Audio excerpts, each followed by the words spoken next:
Hey everyone, it's Erin with Hail Varsity. I'm joined by Drake, also of Hail Varsity, and we are here to recap another Nebraska football practice. It was defense day. We got to hear from Coach Shenander, Coach Fisher, and a number of players. So let's just dive into it. First and foremost, scrimmage on Saturday. It was the first of fall camp. What we do know is that it sounds like it was a pretty physical practice.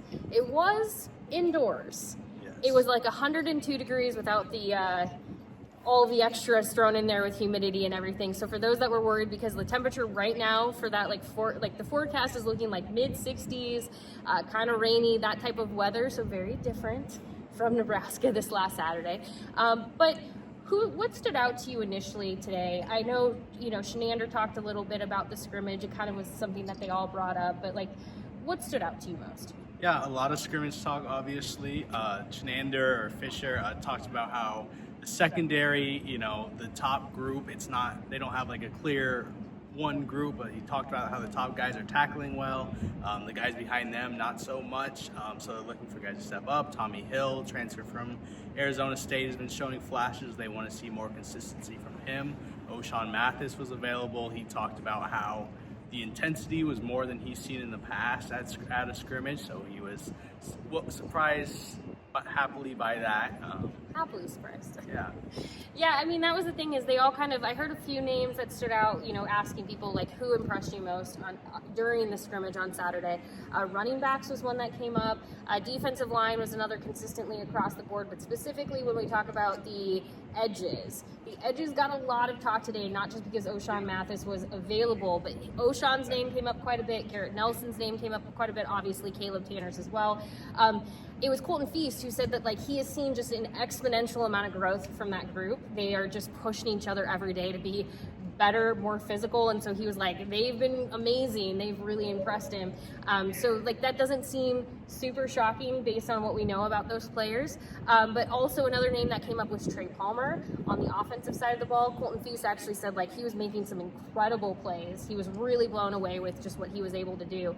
So in general, it sounds like it was a good first scrimmage. Now they've got plenty to still go.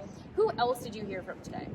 Yeah, Colton Feast was one that talked. He's been talked about a lot by Shenander, just by coaches in general. He's going to be a guy that, is pushing for playing time. And other than that, we heard from Mathis, like I said, and Stephon Wynn talked about transferring from Alabama as a defensive lineman and, getting adjusted to a new situation in Nebraska. He didn't say anything, was better or worse with how the offseason has gone, but it's just different. And he's been impressed with how strong the coaching staff is and other things like that. Yeah, I mean, we will hear from the offense on Wednesday. We'll actually get to see a little bit more of open practice for the final time before everything gets kicked off into season. Now, if you're kind of wondering where they're at in fall camp, it was actually Colton Feast who gave us a little bit of a little insight into it.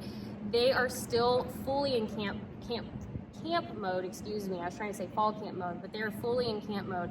And they have started watching some Northwestern film, but overall they haven't yet fully transitioned into Northwestern game prep. That is to come, because they still are very much in camp.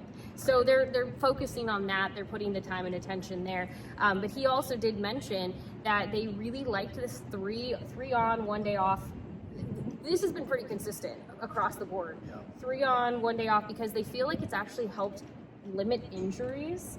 They're feeling a lot fresher. They get a bit of a break. In the past, it's usually they go 4 or 5, sometimes more days before they get a break. This is allowing them to kind of have a couple, every 3 days to reset. And that was, for him, he saw the schedule, big fan of it, has been a fan as they've gone through the process. So no complaints. It seems like if all goes well, this is what they probably hope for a schedule going forward. So before I let you go, Drake, any final thoughts from what we heard today from everyone? Not really. It's a lot of what we've heard, in the past few weeks, from liking the new practice schedule to the transfers fitting in well. The only thing, those things are all positive. The big thing seems to be they're still trying to figure out who's actually going to play when it comes to that first game, from the defensive backs to about every other position. So Yeah, I was actually going to say just really quick, no, you're so right, because they keep saying that, like, it sounds like there's some areas that they're feeling okay about, but, like, especially with what Travis Fisher was saying, he is not ready to declare his depth chart at any point. So that was what we heard last week, but is still true today. So you're not wrong. They're very much just like, we didn't get any insider information on that today. They weren't ready to they weren't ready to give Northwestern too much of a heads up is basically what we're saying.